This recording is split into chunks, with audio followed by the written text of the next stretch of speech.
Sure. So the point of this podcast is not to talk about like how to be better at art or how to be better athletically or calisthenics or any of that, or a better climber or any of that stuff. It's more about the why of doing it. You know, when I look at you, it's like I've seen your videos before. You have a full-time job as a software engineer, right? And you've somehow found time to build this YouTube channel on the side and pursue it in a way that's getting a lot of attention. And it's like you're doing a really good job at it, you know.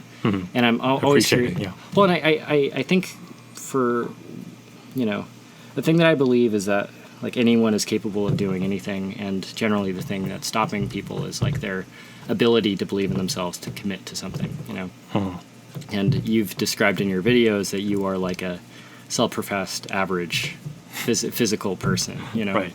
And you've gone from being average to doing a lot of things that most people can't do physically. And I guess I just wanted to talk to you about that. Yeah, so I guess like in terms of like the why, like I think every people need to like figure out why they're doing a particular thing. Let's say for let's take climbing for example. Yeah. I think the training aspect, or you know, like the training aspect and working hard aspect of it. I think, you know,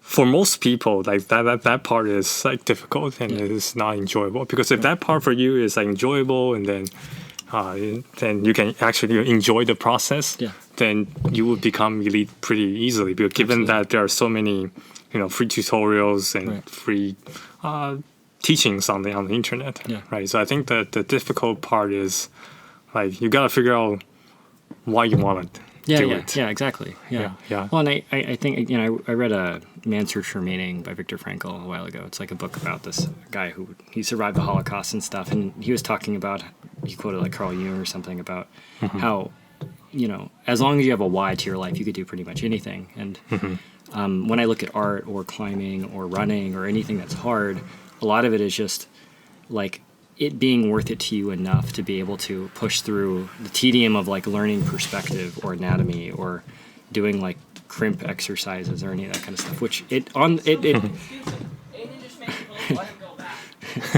part of it, by the way. So people are outside. But yeah, so like the reality of learning how to climb or run or anything actually sucks for most of it, you know. And in spite of that, it's still worth doing. And I would say that it's like it's more fun in the long run to do that than just to sit around and just play video games and eat candy all the time, you know. Which I think is a strange thing. It's like people find a way to make like hanging from a bar for three minutes or whatever, you know, fun. Like it makes it being in pain worth it, you know. Yeah, and it's just interesting. It's crazy. Yeah, I think at least for me personally, my personal reason is like YouTube, because you know I do enjoy. I will use climbing as an example since I'm a climber. I do enjoy climbing itself. You know, climbing the easy stuff. I get a lot of enjoyment out of it. But I'm not like, say, the pro climbers or like the elite climbers who are, you know, willing to drive 6 hours to an outdoor spot and then hike 2 hours just to climb a low percentage climb. Like I'm not at that level of like passion in terms of climbing. But I do believe that I'm actually the kind of the majority in a sense, right? Because I think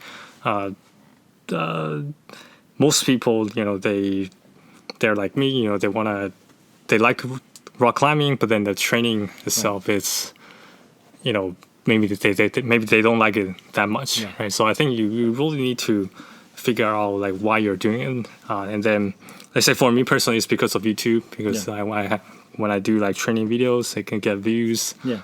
So for me, it's YouTube, and then recently it kind of changes to, you know, like a funny reason, like I can actually feel young.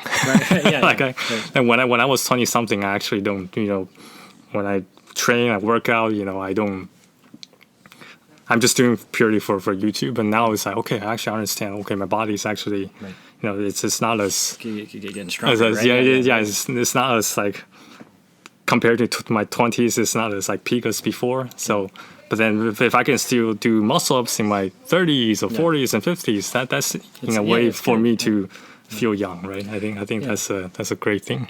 Well, and I mean, I think it relates to art in a lot of ways, in the sense that, like, I meet a lot of artists who don't feel like they can make a YouTube channel or, make beautiful art, or they don't feel like they can do anything until they've reached a certain level of quality or skill, which I think is the same in a lot of ways for athletic pursuits. It's like, once I do a V8, then I will feel good enough to start talking about climbing or something, which I think that's bullshit in a lot of ways. Like, I think a lot of people don't give themselves enough credit, or they feel like they're going to be judged, or they can't say anything of value to anyone else until they've reached, they're the best in their fields or something, I don't know. I think that,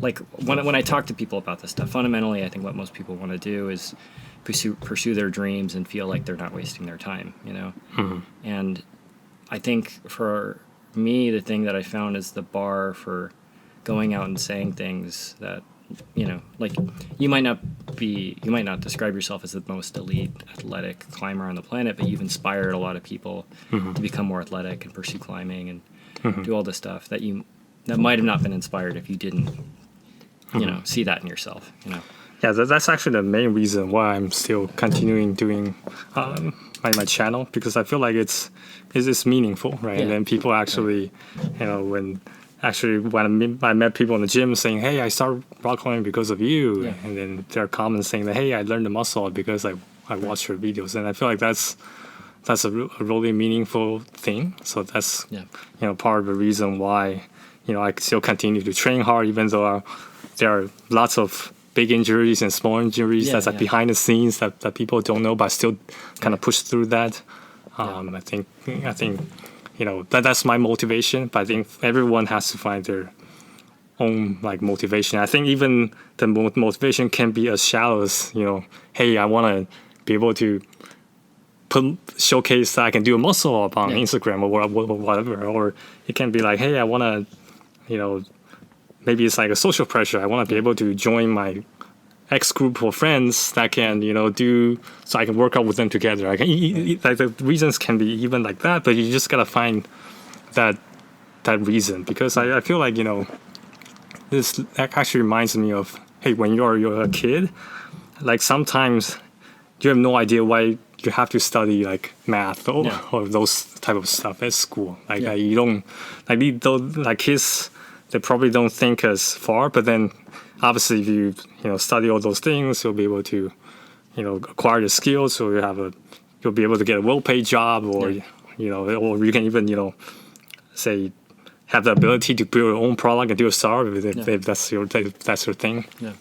So I think like knowing that, understanding what the results will bring you and what the results mean to you, I think it's a lot more important than the conventional advice of like enjoying the process. Because if it's not easy to enjoy the process, everyone will be elite, right? So I think that's that's being able to kind of understanding what the result means to you. I think to me is very important. Yeah. Well, I think there is a deeply spiritual element to all that, where like. Acknowledging that at any state of success, it's going to kind of suck, Like I was listening to one of Magnus's videos, and he was talking about how he spends most of his time editing, And like you see his videos, and they're very fast paced and interesting, and you see him doing these like with all these great climbers and stuff. But behind the scenes, it might be 12 hours of him or 40 or whatever hours of him just at his computer cutting stuff, And and I know that for every YouTuber I've ever met, it's like, and across the board, like if people weren't able to get past that barrier of editing videos, which no one likes, I think, no one would have been able to make their YouTube channels, And like you were saying, it's like finding the reasons to do math or to go outside and go for a walk or run are the actual steps to, becoming, being able to have a startup or, make a YouTube channel, a successful YouTube channel, or becoming like, anything pretty much, and I think a big part of it is like defeating the ego, defeating your like idea that it has to be fun all the time or it's not worth doing, But I had something else to add to that, but then I forgot what it was. You can edit. Yeah, no, I don't edit this at all. You edit this at all? No. So if you, Okay. I'll send it to you before I reliase it, just in case we say some, horrible stuff on accident. Okay. Yeah. Okay, got it. But by the way, are you okay with this? I'm okay with this. Okay, cool. Yeah. Okay, cool. I should have asked. But with all this stuff, I think, again, the reason I want to talk to you is because I do think that a lot of these pushing through of, like, training and all that kind of stuff does relate to art fundamentally, and I guess part of the thing I wanted to ask you about is your, like, how do you find meaning and interest in something like climbing and starting a YouTube channel, and also having that, like, not being so tired at the end of your workday with your family and your job to actually find time to go and do this stuff? Yeah, so, I started a channel around like 5 years ago, 2017-ish. And then at that time, I just want to do something different. And at that time, there's also another more motivation of like practicing my English. Because if you can tell, my English is not my first language. And then I couldn't tell, by the way. This is really... I appreciate it. Yeah, so basically, the good thing about YouTube is that you can record yourself saying the same sentence 10 times and then pick the best one that has no pauses, and then pick the ones that has the best pronunciation and put it on the internet, right? So I think that was the original motivation for me. And, and eventually I got to a point where I feel like my English is good enough, so that isn't a motivation anymore. Yeah. But then, like we kind of touched on before,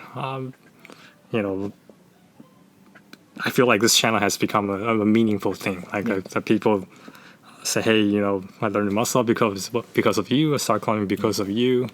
And like, to me, I feel like that's basically a positive impact I have in the society, right? Yeah. And then so I don't want to give it up that easily. And then especially when there are also a lot of aspiring YouTubers that they want to, and it's like rock climbing YouTubers or even YouTubers in general, that they want to make it big on YouTube. And I feel like I'm lucky in a sense that I'm actually is able to get some success on YouTube. And if I just like throw it away, I feel like that's like disrespectful to everyone who is like trying really hard to get to where I was. Right. So I think. Maybe that was kind of out of the original topic, but I just kind of... I think it's all related. Yeah, I hear that a lot from... Like, I was talking to... I had these guys, the Flash Kits, on my podcast a little while ago, and, they have like 3 million subs or some absurd amount, and I was talking to them, and they were like, we've gotten so far that they would feel guilty for the rest of their lives if they threw it away. To the point where it's like sometimes they hate their job because they have to like make so much content all the time, and to maintain that pace is just kind of absurd, And I guess it's like it's an entirely other topic, but it's kind of like a strange thing that. Yeah, like for me especially, with my newborn, I actually do feel like sometimes, hey, do I want to slow down on YouTube or even just give it up entirely? Because like to me, I value my spending time with my kids a lot. So I don't want to be like, hey, I have to edit a video, so I gotta leave my son alone. That type of thing, right? So it's really hard to kind of to scale and to maintain everything and then try to set the priorities right and then get everything to work. But then but when I go to the gym, Yeah. when people say talk to me and say, hey, great job on the video. Hey, I started climbing because of you. I was like, man, I gotta Oh yeah, I gotta continue the YouTube journey. Yeah. Yeah. Well, I saw your one of your videos recently of how much money do I make as a YouTuber or something, like per video, and it's like finance YouTubers make like 10 times more money than calisthenics or climbing or something. Yeah, we can talk about that a little bit. So basically, I'm not making a lot of money from YouTube because of the niche. Because if you want to make money on YouTube, you gotta be in the how to make money niche. Yeah. Basically, there gotta be Amazon FBA, real estate, finance, or drop shipping, like those kind of stuff. So you will get like scammy crypto ads, and then you will get the online course ads, and then that's like super high CPM. Right. But I'm not, right? Yeah. So, and then to be frank with you, I don't think a lot of other rock climbing YouTubers are making bank either. Yeah. Like they're mostly sustained by their passion. I mean, obviously, say Magnus. I mean, he did it. And, he made the miracle happen. He's the first rock climbing YouTuber that hits 1 million subs. Yeah. But obviously, he has to branch out to different niches. Yeah. And then there's also, he had a Mondra. He also had a very successful YouTube channel. But then he's like back with pretty much all the mainstream rock climbing companies, right? And then for the other ones, that's like me, that's like kind of amateurish, and then try to run the channel themselves.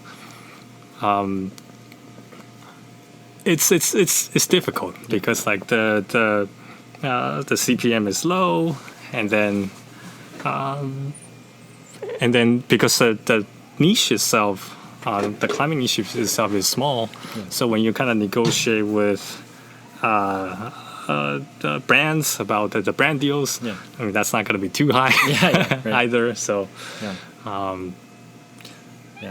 Well, I guess I think it goes back to the purpose point of it, because for a long time most people who are even successful at it aren't making money off of it at all. Even Magnus, for a long time, I'm sure he was struggling, and I think that like that thing you said of being inspired by the people at the gym, they're like, oh, I saw your video and it inspired me to do this, is way more of a motivator than the money side of it.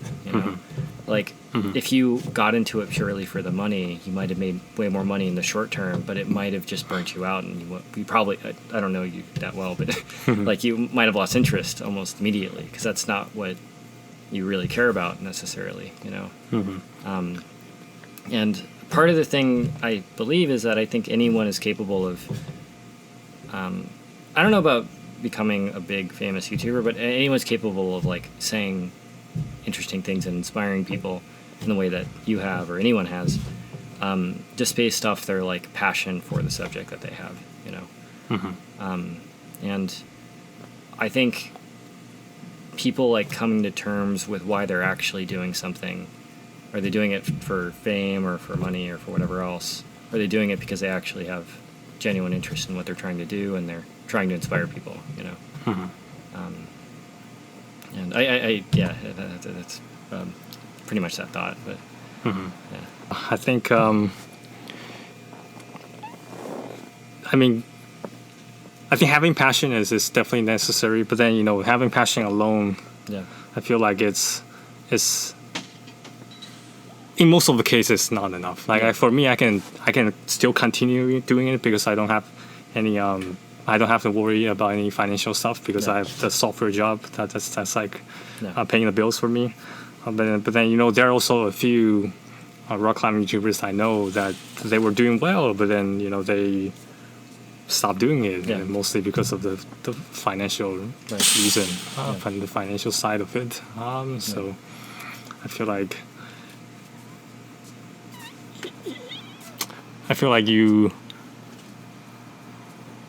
having passion is necessary, but then sometimes you also gotta be consider the practical side as well in order to make things work.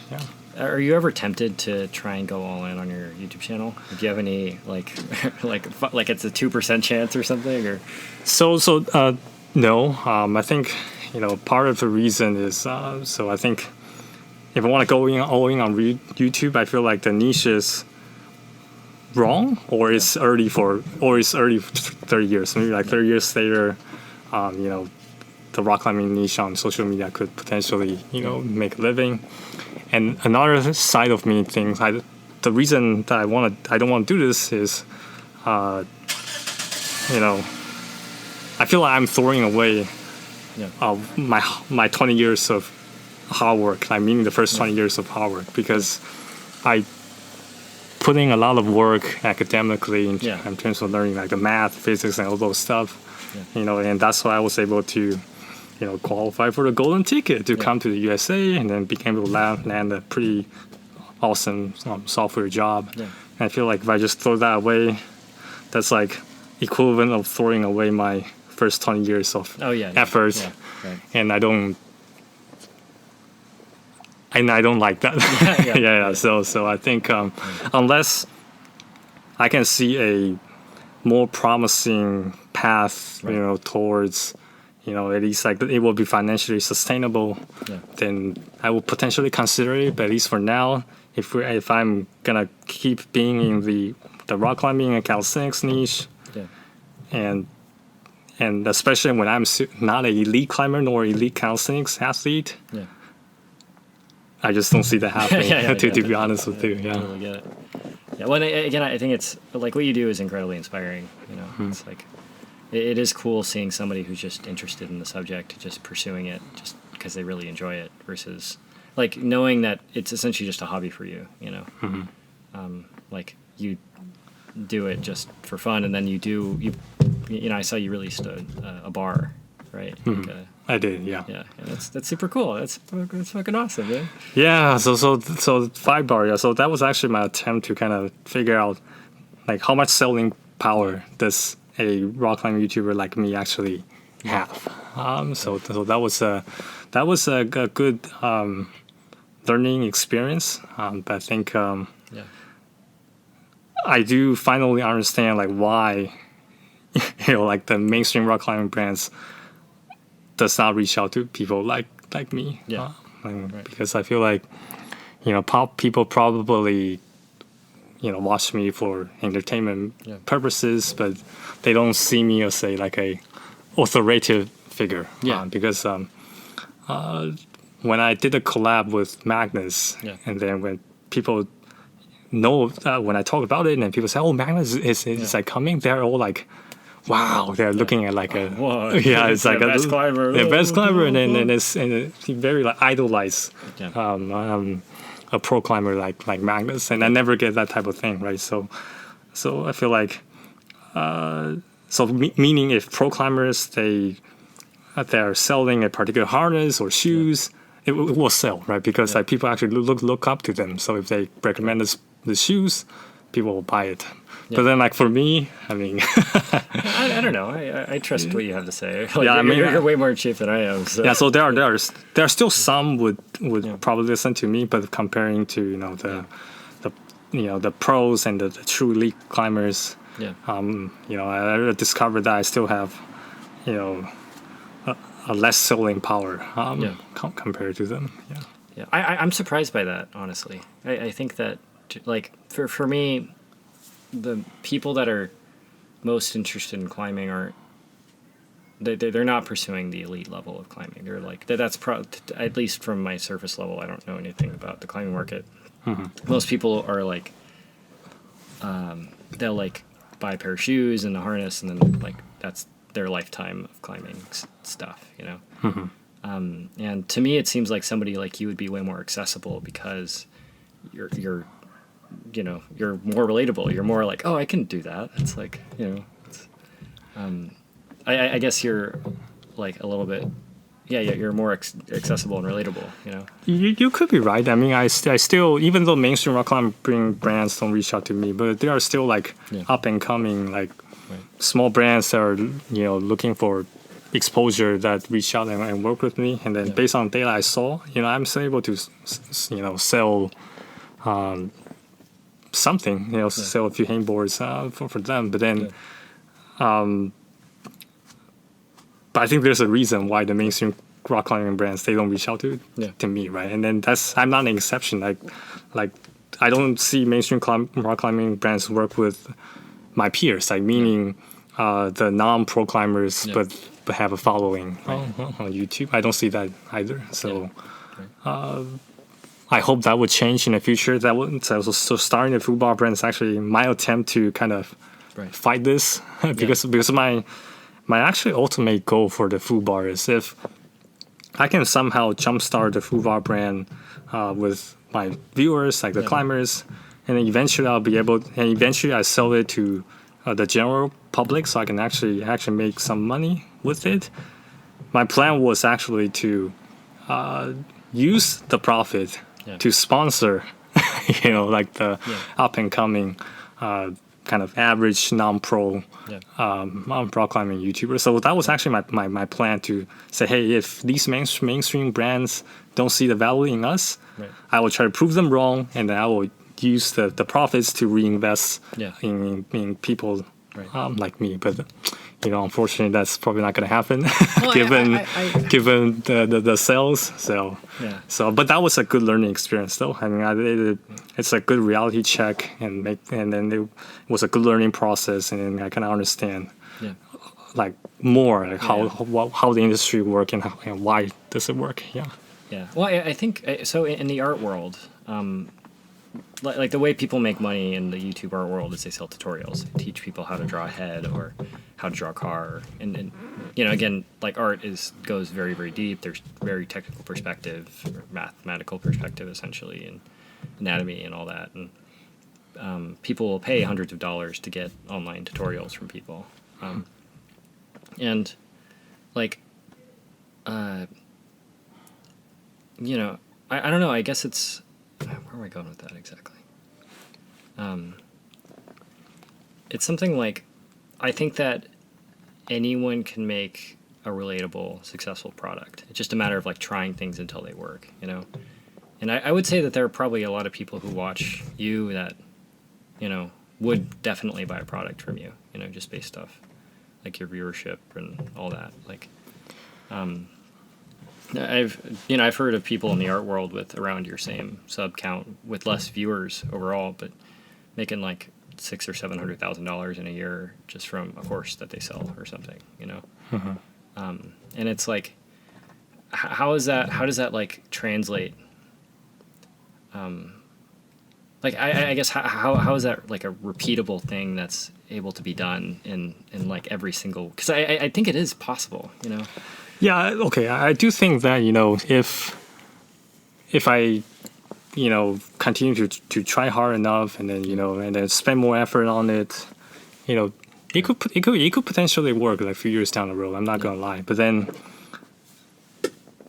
again, I feel like talking about if it's worth not spending time with your child, exactly, or making like a hangboard or something. Exactly. I feel like if I'm like 20 something, that would be a perfect timing for me to kind of make it work and make it big. Right. But then I'm at a stage where I'm like 30 something, so I really want to spend more time with my son, and then not trying to spend too much effort on something that I'm not sure if it's 100% gonna work. So I'm gonna leave it for the next generation. Right. So I feel like there's gonna be someone in the future that would be able to kind of capitalize on something. Yeah, I will be able to fulfill my vision of being able to prove the worth of non-pro rock climbing YouTubers, and then and then being able to potentially sponsor them and then kind of nurture that, because there are too many YouTubers, rock climbing YouTubers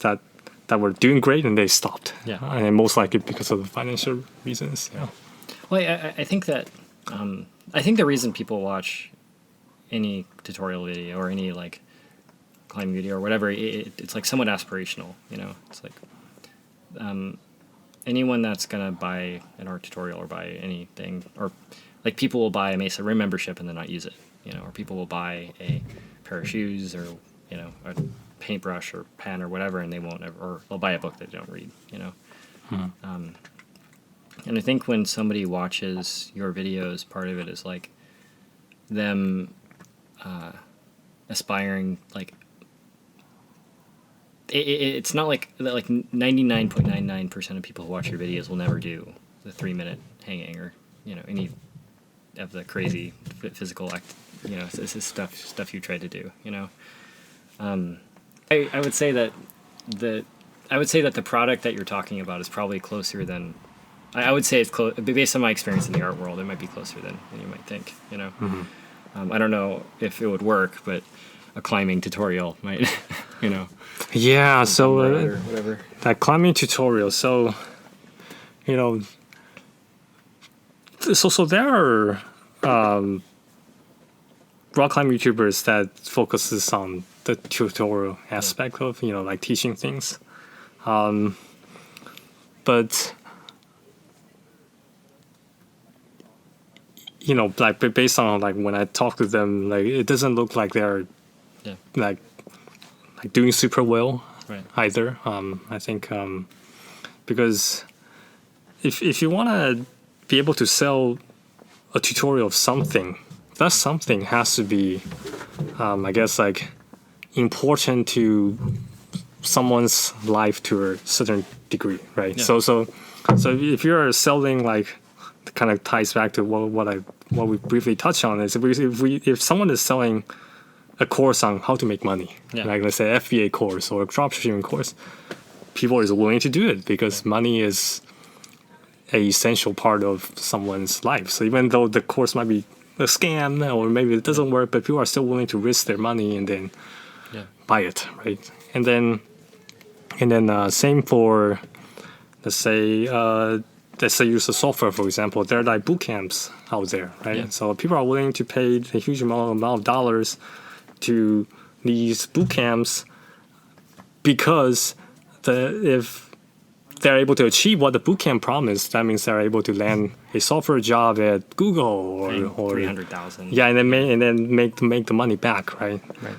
And then if we kind of not look at the money aspect, we look at say workout programs, right? Like people are willing to buy the workout programs because they are being promised that if they do these workouts, they can be healthy, they can grow muscle, they can look good, right? And then now we come back to climbing. So if you buy these rock climbing tutorials, the promise is you will be a better climber, right? So that itself is already like narrow. First of all, you have to really like climbing as a sport itself. And then second of all, you also have to want to become an elite climber badly enough in order to purchase that course. Because if you are like a lot of the casuals that you used to see in the gym, they just climb and they just want to climb for fun, and then they move their body around. They sweat, they feel healthy, and they get their workout in. They don't necessarily have to be a lead climber. Like those people, even though they're into climbing, they're not gonna buy the rock climbing course, right? So that leaves you a very small amount of a potential customer that you can capture, and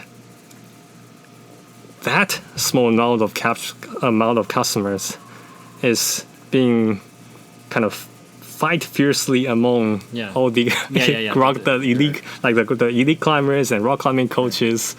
Like I just don't see how a non-elite climber like myself can capture that piece of pie. Well, I feel like so you kind of hit on something there where I think that to hit into a market big enough to make it worth making a product for, I think there is a somewhat immoral, dishonest level to it where it's like promising if you buy this course then you're going to have six-pack abs sort of thing.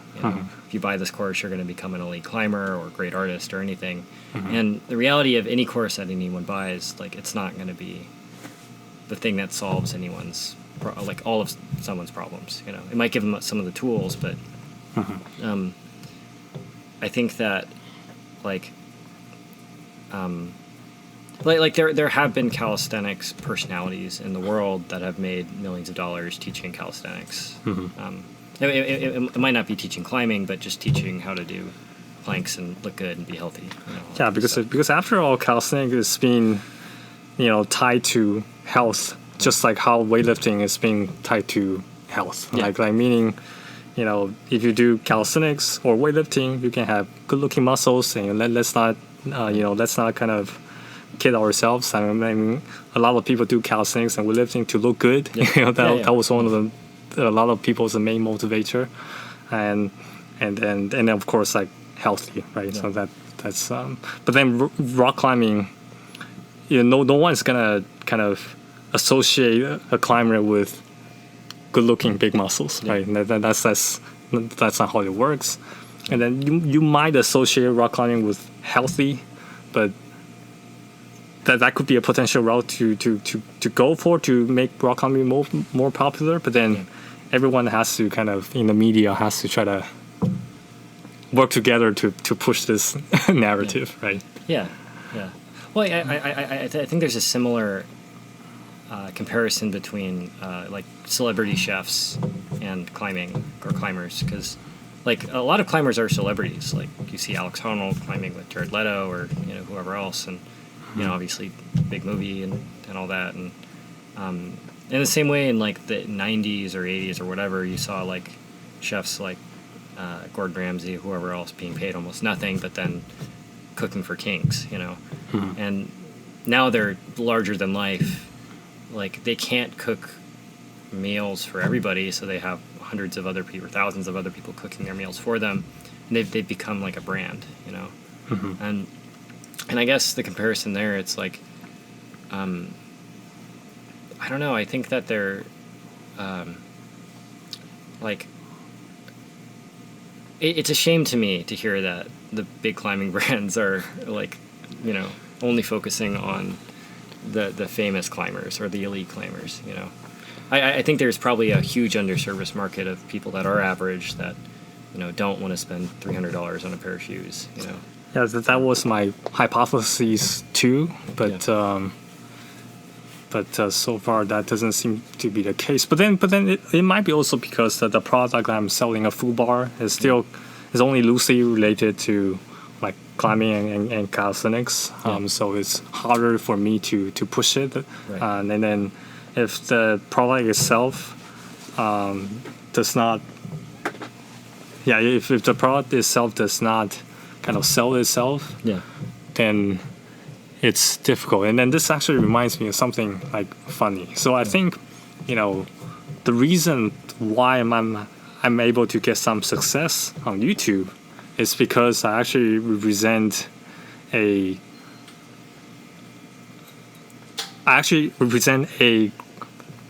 kind of underrepresented majority. Like meaning I represent the casual climbers who, but somehow can still make progress. And when I say casual climbers, I'm referring to like the climbers who are not willing to drive like 6 hours and then hike 2 hours just to climb a low percentage climb. I'm referring to like guys like me who want to go to the gym, climb, enjoy climbing. But I also have other hobbies. I have a full-time job and I have family to take care of. And like there are a lot of people like that. But then typically, these kinds of people, they don't improve on climbing or calisthenics as fast, right? So and then somehow I was able to, be that person who's able to improve that fast. I think that's the reason that I'm able to get some success on YouTube, because after all, people want to see something different, right? Because like I like your videos. They're I think pretty awesome. I appreciate it. I think Magnus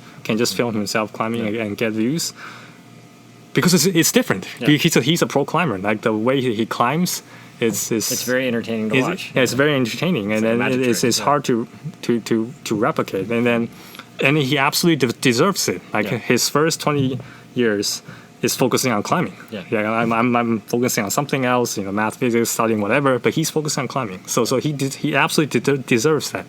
But then for me, if I film myself climbing without any kind of twists or stories or other things to go with it, it's not special, right? Because there are maybe like a million other people that climbs around my level or better, right? Why would people watch me and not those 1 million people, right? If I don't offer something that's different, right? So I think like me, because I'm the type of person who's like the casual climber that can show progress. So coincidentally, like among all the stuff that I attempted to sell, the most successful one is actually my collaboration with calisthenics movement. I did like a mobility training thing. I tried their course, and then I was able to get some results. And then I have an affiliate link in the video description. And then a lot of people actually click the link and purchase the course because they see that, hey, if this course works for Geek Climber, it must work for me. So that was kind of my encapsulate what's unique about me, and then turn that into sales, right? So I feel like I actually, before I start the food bar brand, I actually think really, really, really hard. Like, how can is there a product that I can create myself and kind of utilize my advantage, my unique advantage?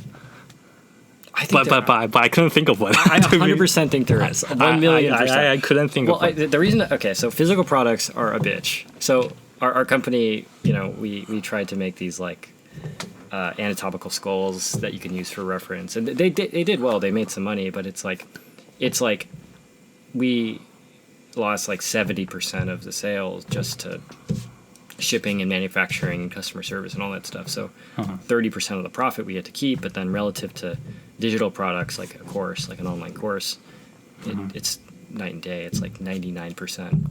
Like, you're paying for server costs. That's the only thing. And then transaction fees. That's the only thing you're paying for. Yeah, but then the issue of me creating an online course myself is people don't see me as an authority. So even though if I create a course that said exactly the same thing as the experts in calisthenics movement, it won't sell because like people do not see me as a authoritative figure on climbing and calisthenics, because after all, I'm not elite, right?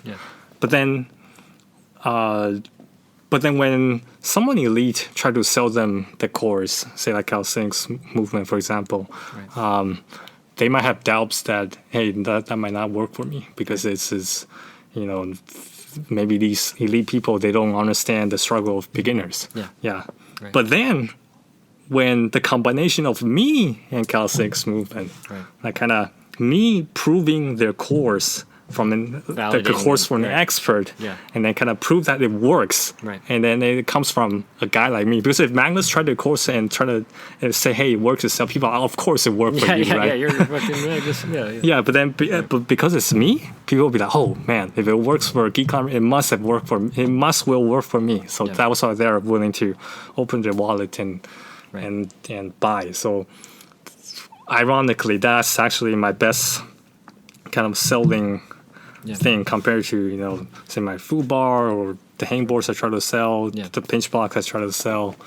That's kind of. Well, I if I could I just think out loud? Go for it. It's like the reason I would think something like a food bar wouldn't work is because it competes with something like Cliff Bar, or like when people are in Trader Joe's or at Whole Foods or whatever grocery store, they have their like granola bar that they get, and it's like trying a new product and ordering it takes a lot of just mental effort to go and do that. I would do that if I was like a big enough fan of you, but it's not a very lubricated process. It's like I might do that for a month, but then after a while I have to order it online consistently, versus where I'm grocery shopping to go get my milk and cereal and eggs and stuff. It's just in that aisle, so I'll just walk past it and get it, And something like a hangboard is like, it's fucking hard. Like, it's hard to hangboard, man. It's like, I want to get one up here, but it's like, I know I'm not going to use it. Like, it's one of those things that like, it's a pull-up bar, it's people buy pull-up bars and they don't ever use them, It's like, it's hard to. It's a hard sell for a lot of people, even for people that I know that climb a lot. It's like, Yeah, so for the food bar I have, there's actually the unique sell point is actually like no added sugar. Yeah. And it consists of real food exclusively, and then it's also organic. So that's like the combination of these three is actually like pretty unique. I haven't seen anything that's like that in the market. So I thought health conscious people, especially like climbers or people who do calisthenics would kind of. Can I buy one from you? Do you have one that I can buy from you? I should have brought one. Yeah. Okay, I'll Cool. I'll ship it to you. Yeah. sweet. So I feel like people would appreciate that, but then I feel like there's a lot of education that needs to be done, because when I said, hey, okay, no added sugar, it's real food, and then organic, people are like, oh, there's a lot of these kind of bars in Whole Foods. Yeah. There are a lot of these kind of bars in Jimbos. Yeah. But then that's actually not the case. But then people, this is like people's impression on this. So there's a lot of convincing and then kind of education that has to be done. And then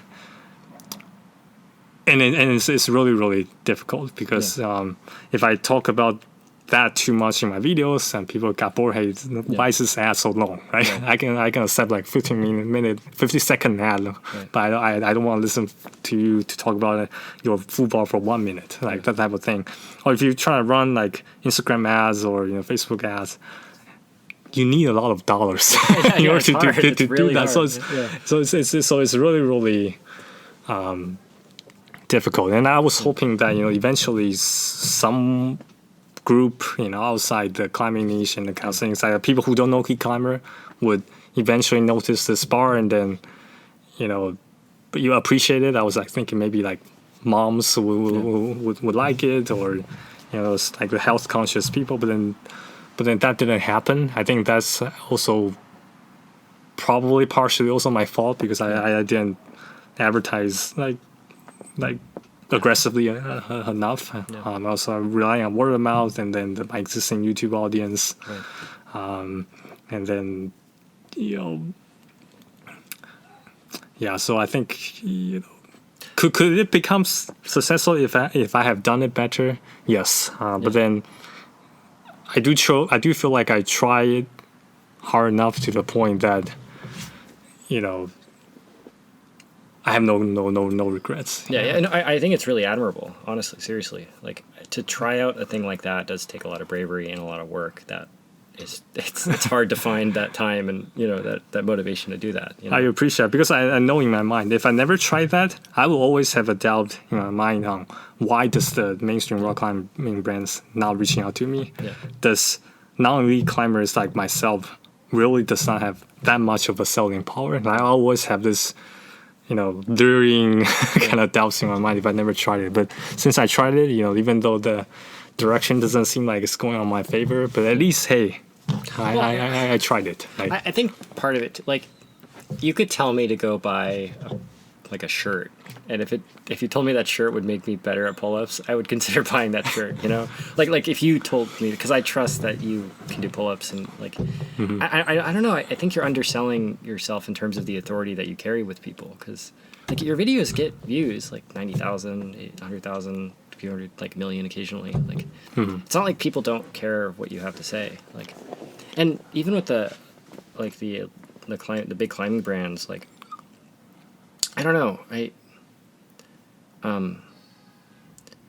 I think that you have what a lot of people really want, which is like a genuine audience and people who actually care about what you have to say, And for a lot of artists, I see a lot of it falls in a lot of the same ways with like the elite artists. It's like if you teach at Art Center, or if you worked for Blizzard or Riot or any of the big game companies, or you worked on Marvel movies, you have this authority that, like, you could be a shitty artist, but you worked on the Avengers, so you're this badass whatever, And I'm not calling out anyone specific. I'm just saying, like, yeah, I'll cut that part out.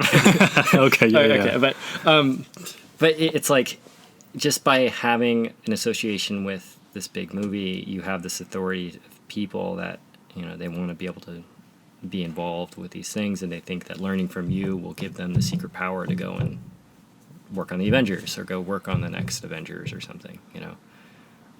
And like when I watch your videos, I'm like, there is like an aspirational thing to it where I would be likely to buy something from you if it was like the right product, you know. Mm-hmm. Speaking as somebody who just met you, and it's like pretty unbiased, I think. Like, so it's my turn to ask you. So what do you think the right product could be like for a guy like me, when my unique sell point is basically, hey, you know, I'm like a casual climber, but I'm able to make progress, and that's a unique thing. Like how can I turn that into a product that you think people will buy? I would think, and you can totally disagree with me on this, totally, but like an audiobook or something, like a book of like, or like a planner or something, or like something that just keeps people motivated, like something that like an audiobook or a book that you write in general is like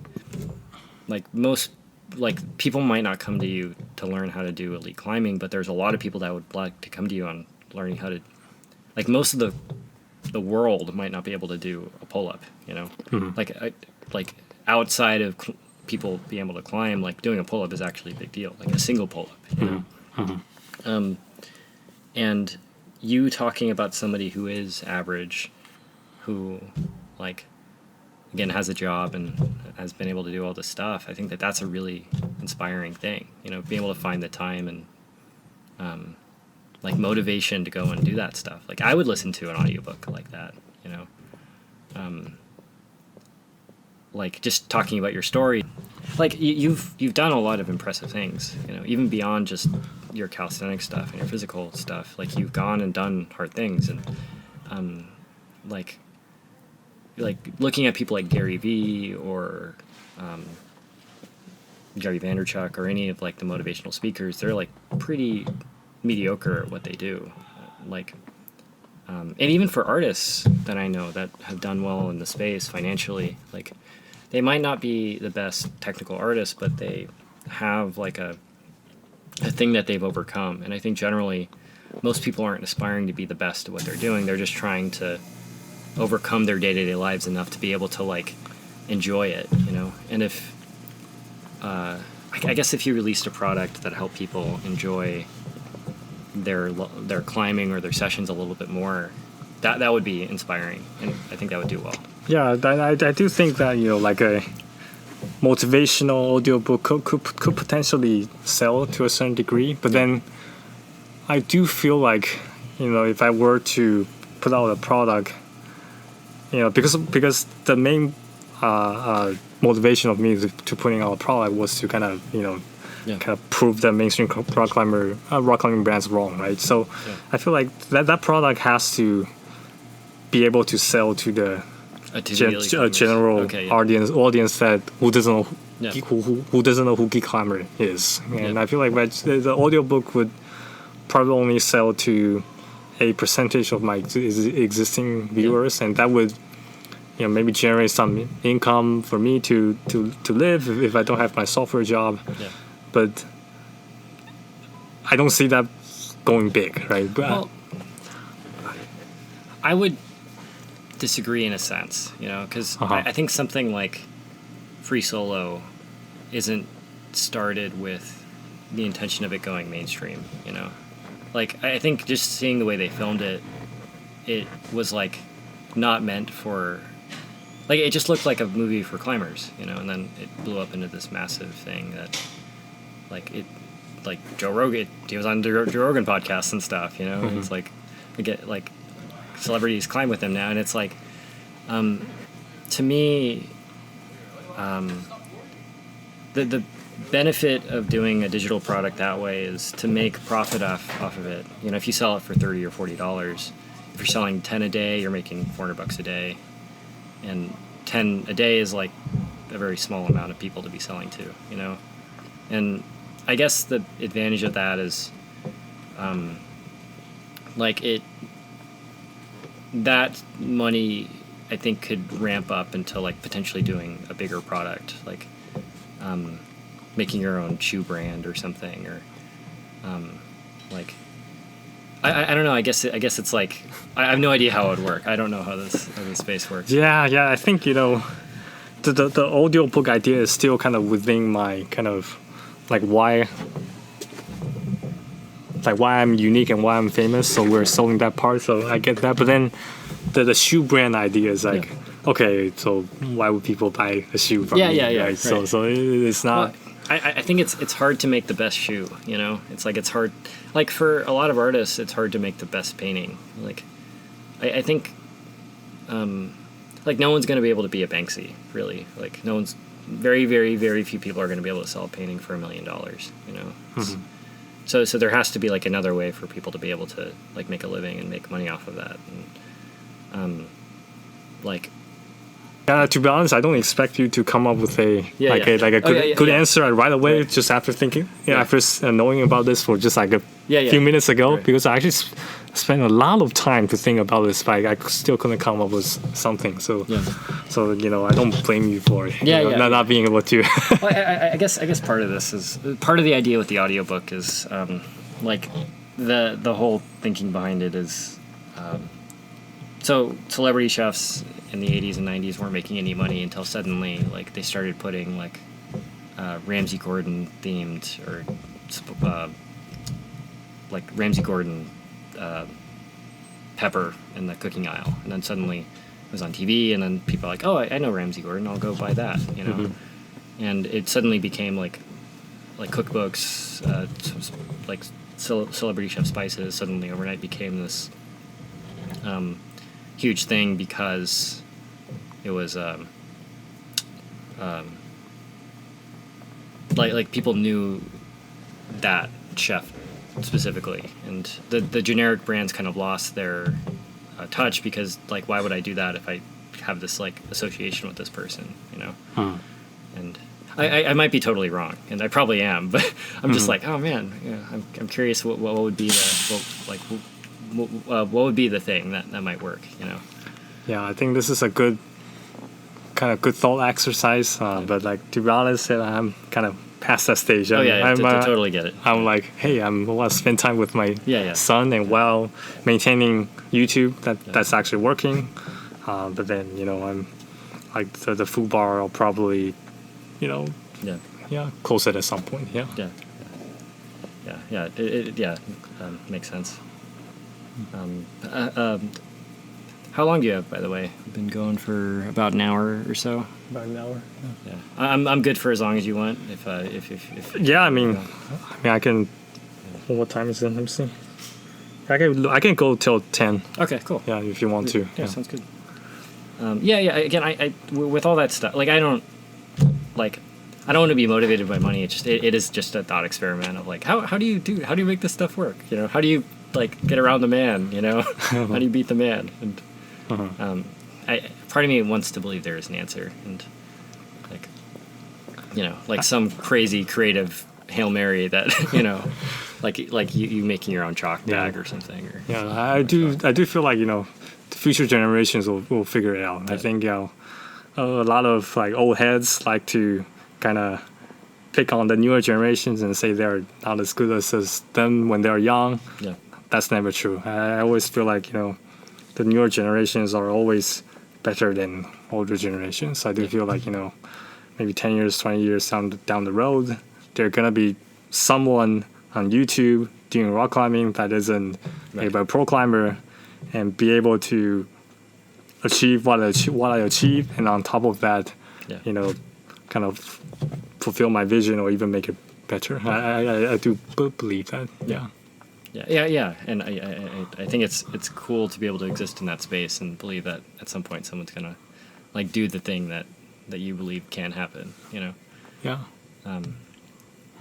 But I guess something else I wanted to ask you about is like, like when it comes to trying to maintain the motivation for the YouTube channel, like how has having, and if you're totally okay not talking about it, cut it up, but how has having a kid influenced that whole like motivation side of it? Yeah, it definitely becomes more difficult, but then but then I still want to try very hard to maintain it because, like I said, it's very, very meaningful, and then it's working, and it has some degree of success. I think it would be a disservice to kind of just throw that away. Yeah. And I think as long as people are still willing to click on my videos, I think I will continue to try to churn out video. As often as I could, even though I kind of slowed down a little bit compared to before. But before I used to be able to upload one video like every 2 weeks, for example. But now it's like almost like one video a month. But I'm still trying my best to do so. But I do have a worry about because it kind of goes back to the unique sell point of my channel, right? Yeah. I'm a casual climber that has full-time job, family, and other hobbies, but still is able to make progress on rock climbing or calisthenics. And I do feel like it's harder to make progress in climbing calisthenics nowadays, partially because lack of sleep, because of taking care of my newborn, and also I'm getting older, and then the skills are getting harder, right? So I already learned the muscle up, I already learned the one-arm pull-up. Now I gotta learn the harder stuff, right? And then the harder stuff, it takes more dedication and more time to learn.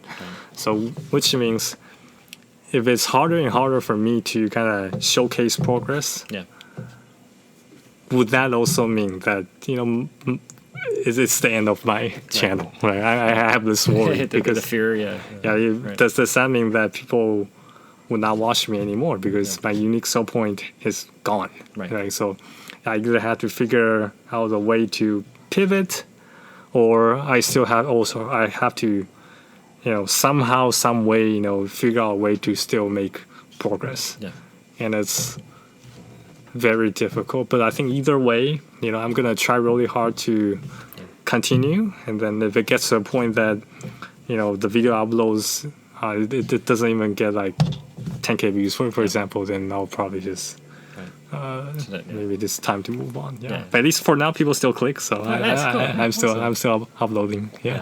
Oh, I do think that feedback loop of people clicking on things does actually influence the. Do you think if overnight you suddenly getting like 10 million views per video, that would change things at all? Like consistently 10 million views for every video. Would that like? If I'm getting consistently 10 million views, then I'll probably quit my full-time job, right? Because 10 million views, I mean, you gotta be making bank if you can get 10 million views consistently. I have 2K subs, so anyone that go sub to him. I appreciate it. So So what was the question I was gonna? I think part of the as it relates to art. I think a lot of people come to a crossroads where they have to decide between giving up family life and having a life, between getting better at art. They're like, oh, I see where I could go and I see where I'm at, but it would require me just sitting in front of an easel all day painting for 12 hours and not spending time with my wife or husband or anything, And I don't think it's worth it, honestly. I think it's I think for me, I feel like what age you are and you do the things that's like appropriate for age. So I think if you're 20 something, hey, go for it, right? Try to go big. Try to go big and then work hard and then spend less time like wasting time and partying or whatever. Try to achieve what you want to achieve on 20 something, because at that time you're like super young and you are super energetic, and then you don't have a lot of responsibilities, and then hey, it's your time to make something happen, right? So absolutely. I'm thinking, but if you are like 30 something or 40 something and you're still acting like a 20 something, that could work. I'm not saying that won't, but it's going to be harder. I'm not going to lie, right? It's going to be harder. It's more difficult. Anyways, I guess I don't have any more questions. Do you have anything else you want to talk about, or? Yeah, I think that's it. I appreciate it. Yeah. How should people follow you online, by the way? Yeah, so my YouTube channel is called Geek Climber on YouTube. If you search for Geek Climber, you'll find me. And then if you enjoy rock climbing or calisthenics, then you should find my content interesting. So, check it out. Awesome, man. Thanks again. Thank you so much. Thank you, Christian. Appreciate it. Cut it there.